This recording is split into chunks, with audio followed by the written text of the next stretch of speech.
Hi, my name is Joel Greenzaid. I'm president and CEO of G Street Fabrics, and welcome to our podcast, The Fabric of Our Community, where we recognize and honor individuals that have made an impact on our community.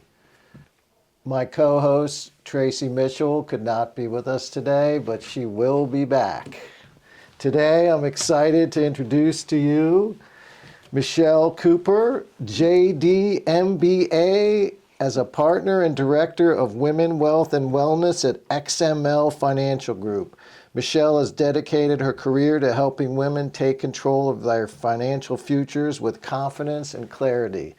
And I've actually known Michelle for many years, and her family. We grew up not too far from each other, and my wife is very good friends with Michelle, and we just have so much respect for you. You know, your story is amazing, the many people that you've helped. So we want to hear your story. So let's start from the beginning. All right, well, thank you, Joel. It's such a nice opportunity to be here with you today. So I really appreciate being able to be on your podcast and talk about my story and potentially help women in our community. So as Joel said, my name is Michelle Cooper, and I actually grew up here in Bethesda. So I've been here all my life. We don't have to know the exact number of years. But I've enjoyed living in this area and grew up, just sort of a regular girl. In Bethesda, I went to Walt Whitman High School, which is where you went. Yes, Walt Whitman. Joel was in class with one of my brothers. And life, was just seemed to be pretty good. It was basic. School was hard, but had friends, went out, had fun. And after high school, went to college, went to Miami of Ohio, and decided after college to go to law school. So I went to Capital University in Columbus, Ohio. I had a serious boyfriend at the time, so I thought I would be staying in Ohio, but that was not to be. My mom actually got ill with ovarian cancer, and so I moved back home during law school when I was in my mid-20s. Yeah, it was difficult. I look back, I was 26. So you were still in law school. I was still in law school, and actually one of my good friends in law school was a flight attendant with Continental Airlines at the time. That's long gone. But she gave me passes, so I was able to come back and be with my dad and my mom during that time. And, I remember that was very difficult. That was probably the most difficult challenge I had because, when you're in your 20s, life is still pretty good unless you have an unplanned event, as I like to say. And so I eventually moved back home and I finished my law school at AU in Georgetown because I got permission from our dean to finish the classes there. So that worked out, and my mom did end up passing away, which was a challenging part, but continued on and eventually started working as an attorney in Rockville and then in DC doing estate planning. So I was an associate at 2 different law firms, and I specialized in helping people with wills and trusts and starting corporations, starting nonprofits like family foundations, partnerships, all things related to how you're distributing your wealth once you've created wealth. And so that was really a great job. So you were in your 20s then? Yeah, I was in my 20s. So let's see, it was 25, 26. You were performing on a high level at an early age. I see that. Yeah. I mean, smart young lady at the time, and still is. Yeah, it was challenging, and I always thought being a lawyer would be a cool job. But what I didn't realize when you're a lawyer is it's a lot of sitting and drafting documents, and I love talking. I love interacting with people and learning about people. And so the cool part of being an estate planning attorney was understanding someone's family dynamic and then drafting a document so that they could actually distribute their savings, their wealth, how they wanted to. And so that was the fun part of my job. The unfun part was going through reams and reams of what I had drafted and reviewing it. And so I liked the topic, but I knew my skill set wasn't quite on point. And so my husband, my fiance at the time, decided to take a job in California. And so I was, 28 years old. And we moved to San Francisco. And I thought, eventually I want to come back to Maryland. I didn't know that. You lived in San Yeah, Francisco. Wow. lived in San Francisco What was that for a couple like? of years. It was fabulous. Really? Yeah, to be in your 20s, running around San Francisco and going. What part of San Francisco were you in? So my job was in 101 California, which is in the business center, Right. financial center of San Francisco. But we decided to live in the East Bay in Walnut Creek, California, Right. which was like a 30-minute commute on BART, which is their metro, their subway system. And so I decided at the time not to take the bar, but to try to work for financial firms in the same subject matter, which was estate planning. And so I ended up getting a job with Merrill Lynch in San Francisco. I worked downtown.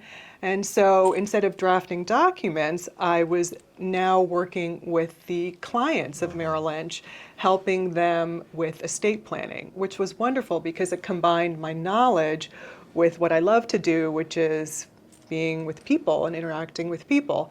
And so we were in San Francisco for 2 years. And then eventually we decided, you know what, we're going to start a family. So we wanted to come back home because both of our parents lived on the East Coast. Mine in Bethesda, well, my dad in Bethesda, and my husband Scott, at the time, his family was in Rochester.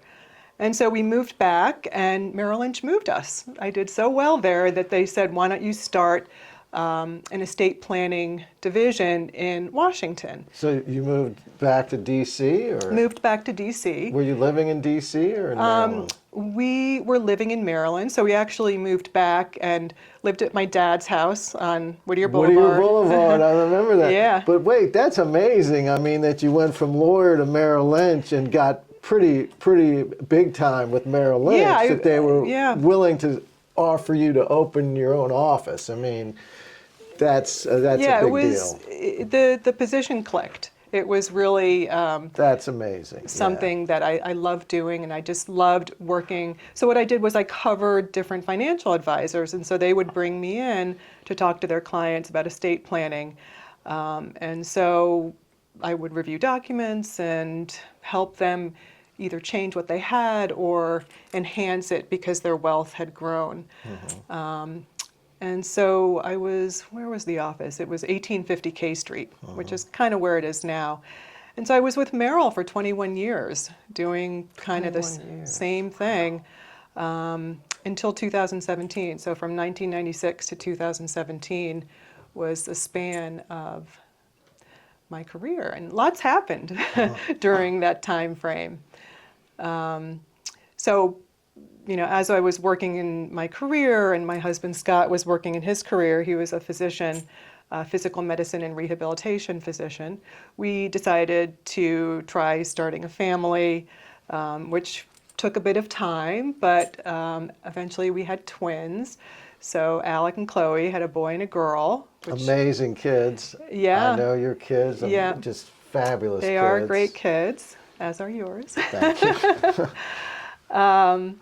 And so, we had twins, and that was kind of a life shock because when you have kids, you don't realize that they actually require your time, more time than people might say.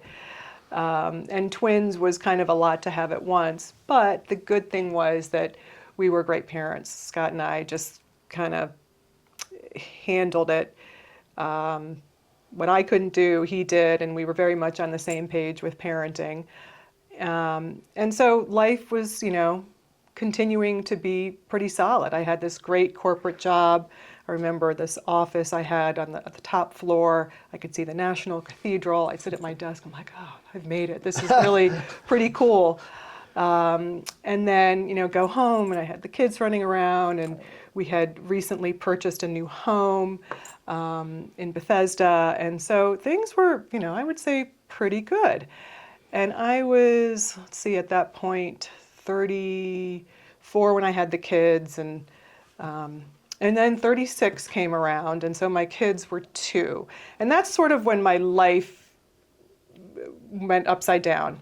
And this is, one of the things that I talk to people about why I wrote my book is because you can have just life going swimmingly and everything seems to fall in place, and then you wake up the next day and your life can be completely changed. The rug can be pulled out from under you. And the thing is resilience within you in order to move forward. And for some people, they want to go in their bed and pull the covers over them, and they can't do anything. And other people, they find the way to put one foot in front of the other. And so what I'm referring to is one morning I woke up, I went to work, and at the end of the day, my husband did not come home. So my husband, Scott, who was a love of my life, great father, very much on the same page, he, for 3 weeks, was missing. And so if you can imagine, you're in your mid-30s, you have 2-year-old twins, you've got this big corporate job, and all of a sudden, your whole existence has changed. Your husband's not there, you have no idea where he is, and those 3 weeks was probably the most challenging of my life, even more so than when my mom passed away, because it was, happening to me. It was, how am I going to survive this? How am I going to take care of my twins and work? And it was just so overwhelming, plus not being with him, the person that you love. So after the 3 weeks, and this is all in my book, we found him. I didn't find him, but kayakers on the C&O Canal that were out on a Sunday, a beautiful Sunday in April. So this was March 28th when he had left, and April 18th when the kayakers found him. And he was in the Potomac River. So he had committed suicide, which was devastating. That's yeah. devastating. Yes. And it was such a shock because there was no warning signs. Like, sometimes people are alcoholics, or there's a history of depression, or you're going back and forth to doctors, or, something in your life might give you signals. But in our lives, there really wasn't anything that I could point to that would have given me an indication. So, for many years, I kept analyzing over and over again what had happened, but there really wasn't anything that I could point to that would have given me a sign. So, after that happened, my life was really never the same. It really hasn't been the same. But I was able. The kids were 2 years old. Yeah, the kids were, their birthdays in November, so this happened in March. So they were like, 2¼ years old, which is nothing. It's two toddlers running around, and they don't really have a concept of what's going on. They, I think they can understand something shifted, but you're not really talking to 2-year-olds. You're giving them baths, you're putting them to bed, you're reading them stories, you're making sure they eat, you're taking them to activities. So it's really a grinding part of raising kids when they're at that stage of life. And so, as much as I wanted to put the covers over my head and stay in bed, I really couldn't, because I had to get up to take care of my kids, basically. But that's the thing about you, your resilience, your strength. And that's why so many people respect you, and the women that you work with, many, many hundreds of women. You're just an amazing example. To me, it really wasn't an option. Right. Maybe if the kids weren't there, I would have acted differently. But when you have 2 mouths to feed, you have to figure it out. And so at that point was really a change for me at how I looked at my career. So, I went from being an estate planning attorney into finance, but I didn't really have a background in finance. And being in the financial industry allowed me to learn, and I had to take different exams for certifications. And so, slowly I became more of a financial advisor and understanding that in order to be secure with your life, you have to understand your finances. So when Scott passed away, I had mentioned we had just bought a home. Well, we had a big fat mortgage, and I had big fat bills because living here is expensive. And so I had to figure out, well, can I afford this house? Like, am I staying in this house? Am I moving to an apartment? Am I going to the grocery store where I want to go to the grocery store? And so I had to do a deep dive into what did we own? How were things titled? My husband, as part of our divide and conquer, he did a lot of the bill paying. He did a lot of the asset management, for retirement accounts and that kind of thing. And I was the major kid caretaker, activity coordinator. And that's how we divided our responsibilities. So I had to figure out, okay, what are the bills? Are they auto pay? Am I writing checks? And what I found out was that when you have bills in someone's name and you call, say, Pepco or Washington Gas or the water company, a lot of them won't talk to you. They want you to show that the person whose name is on the account has passed away, and then it gets switched into your name. So it's just a real big hassle.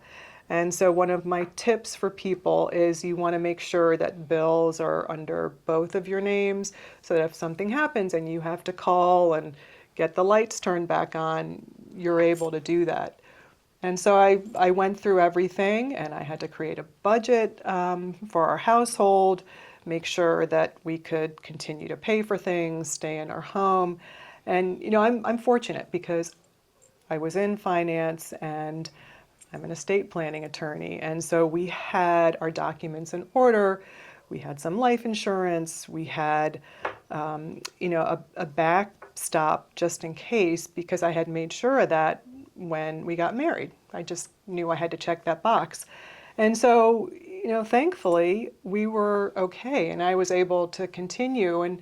But you were still working for Merrill Lynch at the Yeah, time. I mean, and raising the kids. Yeah, in my mind, I was like, oh, I don't know if I can do this, but I decided to stay. I mean, partly because I had to. I had to continue earning income. But looking back, it's one of the best things that I did, because my career is such a huge part of my life and my persona and my confidence. And for women that I think step away, I always say keep a foot in the door, because you never know when you might need to go back to it. But I stayed in my career. So I was 9 years in at that time, into my career at Merrill Lynch. And they were very flexible with me. They knew what had happened. They were awesome. And so I had some amount of flexibility. I still had the same responsibilities, but I was able to take my kids to Bindaman, drop them off, and then head into work. And then I put them in every single after-school activity I could, and then I picked them up. So I made it work. It was extremely challenging during those years, but I knew that I had to figure it out. And so I was able to get an au pair who was sort of like my spouse. I feel sorry for her. I took her everywhere. I probably drained her. Sorry, Marjana. She was from Poland. And she was kind of my right-hand person. And so we did everything together with the kids.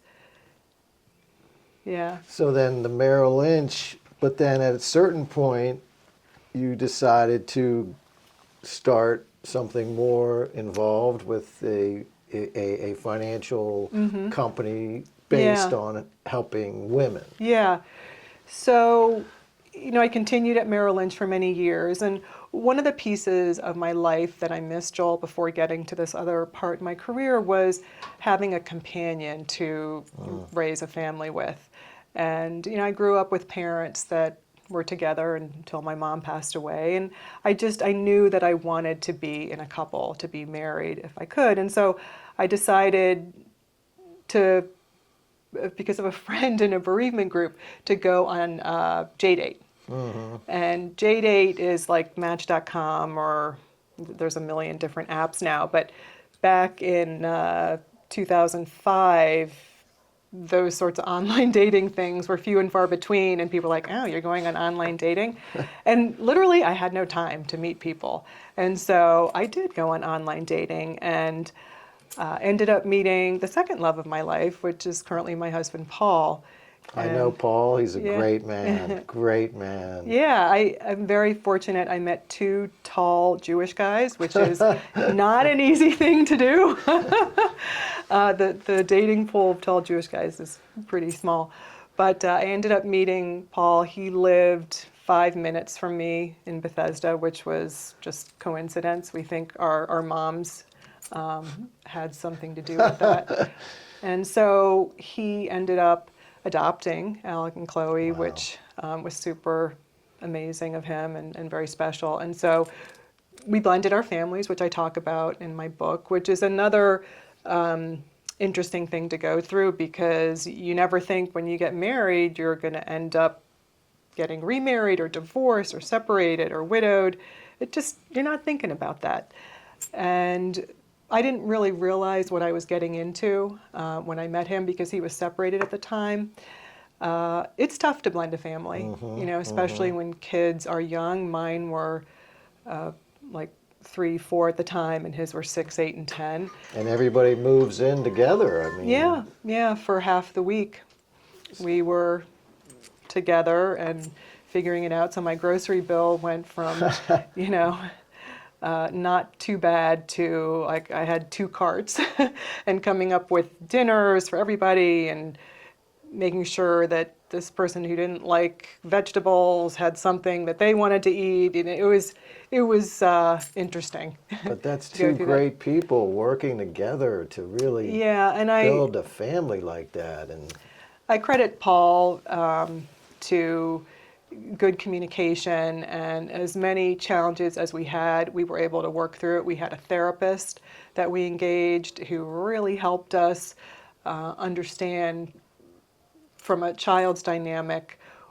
what this was like, being a child of a divorced family and then being stuck in this blended family.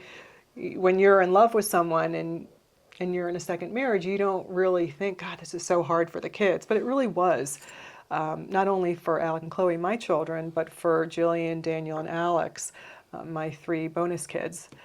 They call me Smom, stepmom.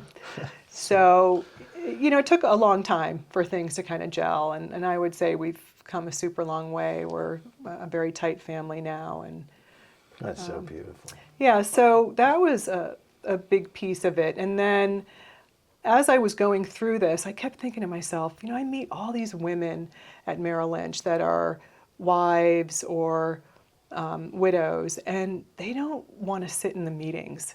They don't want to hear about their finances. They just let their partner take care of it. I'm like, God, if something like what happened to me happened to them, I don't know what they would do. And I kept seeing it over and over and over again. And I thought, I need to write my story, because I want women to understand that you cannot close your eyes and let the world pass you by, because at some point in your life, you are going to have an unplanned event. Whether it's today, tomorrow, when you're 85, something will happen where you need to understand what your finances are. And so I decided in 2017, my kids were freshmen in high school, that I wanted to slow down a little bit and write this book. And so I retired from Merrill and I wrote I've Still Got Me, which is a widow's guide to moving forward with your life, and lots of tidbits about what you can do to understand your finances. So it's I've Still Got Me, and it's on Amazon and lots of other online outlets. And the book is really my story, which I just shared with you today, and tips on how, if you don't really understand finances at all, what you can do to gain knowledge. And one of the things I write about is just understanding what you own, what your assets are, whether it's a bank account or a retirement account or the home that you live in. How is it titled? Is it in your name? Is it in your husband's name? Is it in joint name? How's your home titled? What's your mortgage? I have some women that I've met with that their husband were gambling their entire savings away or building up credit card debt, and they had no idea. Wow. And so Some people don't open the mail. I say, open the mail. Look at Basic. You just start from the just basics. start from the basics. Really writing down what you own, and then also understanding what you owe. So, how much is your mortgage? How much is your car payment? What's the size of your car payment? Do you have student loans? Do you have credit card bills? What's the interest rate on those? So knowing what you own and what you owe, and then kind of figuring out what your expenses are so you can see where your money's going. And do you have any that you can invest? And it's really slow and steady wins the race. It's not, the hot stock tip of the day or winning the lottery, going to Vegas. That really is not going to work. It's just plodding through and being disciplined and methodical with saving. That's great advice. We see it a That's lot. the truth. We see it a lot, how people think they're going to hit the home run, and it doesn't work that way. Steady. It might work, one out of a million, but that's not advice. It's really slow and steady and being methodical. And the other part of it is just having a plan. So knowing what you own, what you owe, what your goals are, and then making a plan on paper. So, women, for example, we like going to get our hair done. We like eating healthy. We know what's in our smoothie. We know what we ate yesterday. But do we know what our finances are? No, for the most part. Why is that? Because women will live longer than men, on average 5 years. Women make doctor's appointments. We go get our teeth cleaned. We're so religious about all these details in our lives, but when it comes to finances, we drop the ball. Like, we know where we want to go to dinner. We know the ratings of the restaurant. We know what's on the menu. But if you say, what are your credit card bills, or what's the interest on your mortgage, a lot of people aren't going to know those details. So this is what I'm telling women today. You need to look at this stuff. And it'll make you feel good, because if something happens in your life, the power is in your finances. Your security is in your finances, because that enables you to do what you want in life. It gives you power. But you've impacted so many women. I mean, the new firm, is that the XML Financial? Yeah, so a year after writing my book, I met with Brett Bernstein, who started XML Financial Group in 2004. Brett Bernstein and Rob Canner were Merrill Lynch advisors that I used to work with on estate planning. And so we built up a nice camaraderie and relationship. And Brett said, Michelle, your book is such a fabulous idea. Why don't you come and start a women's division at XML Financial Group? And I was like, that sounds kind of cool. And so in 2017 is when I left. In 2018, I joined XML Financial Group and started XML-W, which is a division that we have. We're actually redoing our website to reach women and talk to women about our life experience. We have a lot of women advisors, and get them to the point where they are fully knowledgeable about their finances, they feel secure, they have goals, they know how they're going to achieve them. So no matter what happens in their life, they know they are financially secure. So you're still very active and seeing clients and women and changing their lives. I mean, I'm sure there's women that owe you a lot for helping them and helping change their lives. I don't know if they owe me anything, but you're being humble and modest, but I'm sure I know. As long as they're happy and can sleep at night, that makes me feel good. But another kind of cool thing to come out of tragedy is that women who have gone through a similar experience will reach out to me. Maybe it's because they heard of me through a friend, or they saw me in a magazine, or they heard me speak, and they come up to me and they tell me their story.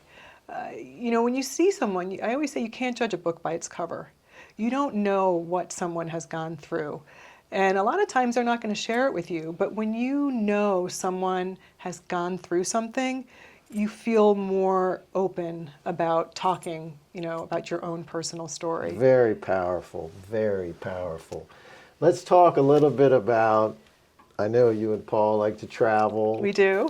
And you've had some great travel experiences. And I think Paris became a relative hit for you. So Yeah. you want to talk a little about that? Yeah, so we're getting to the fun part.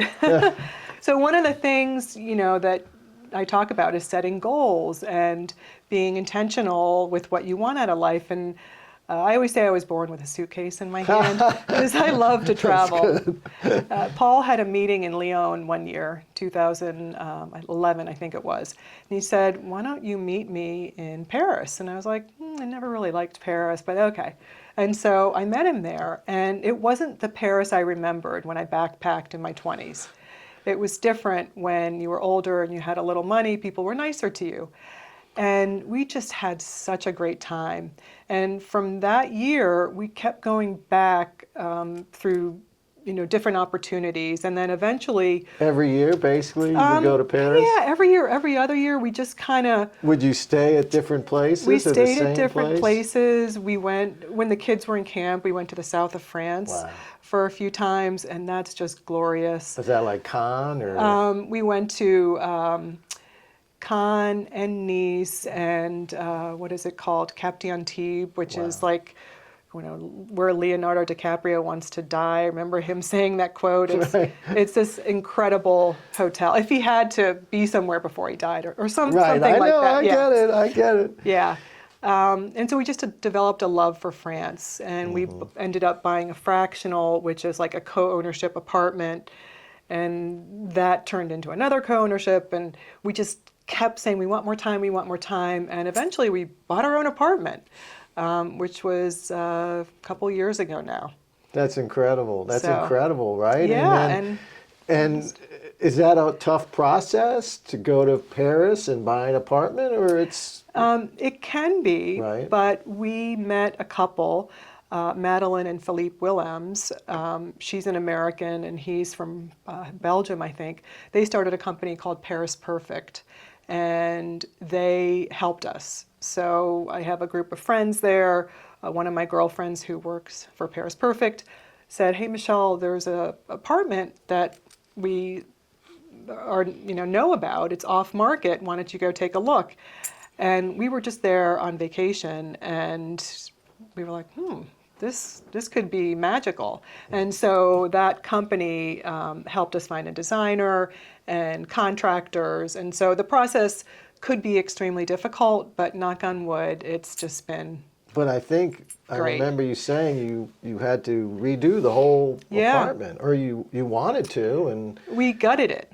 Wow. So like down to pulling up the concrete floor and change the configuration, because a lot of the apartments are from the Haussmann era, the mid 1800s. Wow. And so their idea, it's kind of like houses here were much smaller rooms, and now you want more of an open floor plan. And so working with Huff Harrington, Ann Huff, she redesigned the entire interior of the apartment. So it's done. It's done. It's amazing. It's amazing. Do your kids, have they been? They have been, but not to the new apartment in the finished. We went to the Paris Olympics Wow. in August, and so And stayed in your apartment? we stayed in the fractional that we had Because the just apartment sold. wasn't ready? The I apartment gotcha. was under I construction, gotcha. and so I was able to show them, and I've been keeping them informed with like pictures and videos and that kind of thing. That's incredible that you own a place in Paris now. I never would have dreamed of having that, but yeah. Does Paul speak French? A few words. Does he? Okay. We took French lessons. When it got hard, he bailed.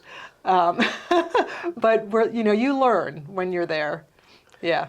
And what's some of the favorite your favorite parts of Paris? I mean, the restaurants, the museum, everything. Yeah, everything is just next level. So the food, the culture, the fashion, the museums, the ability to travel to different parts of France on the train system there is second to none. We've been to Burgundy and Bordeaux and a little island called Ile de Ré. all over the south of France, and there's just so much more to explore. So that's kind of my goal, my vision for the next 20 years. Well, Knock on wood. you and Paul certainly earned it, and I can't thank you enough. I mean, just speaking to you has gotten me so inspired. I mean, I knew some of your story, but I didn't know it all, and I'm just amazed. You're just an incredible woman. You've made a big impact on many people, on this community, and having you on our podcast is incredible. Thank you so much. Oh, you're so sweet. Thank you, Joel. I Really just want to appreciate say it. thanks again, Michelle Cooper. Thank you for coming to G Street. XML Financial Group. You can find me there. Excellent. Thank you so much. Thank you. Yeah.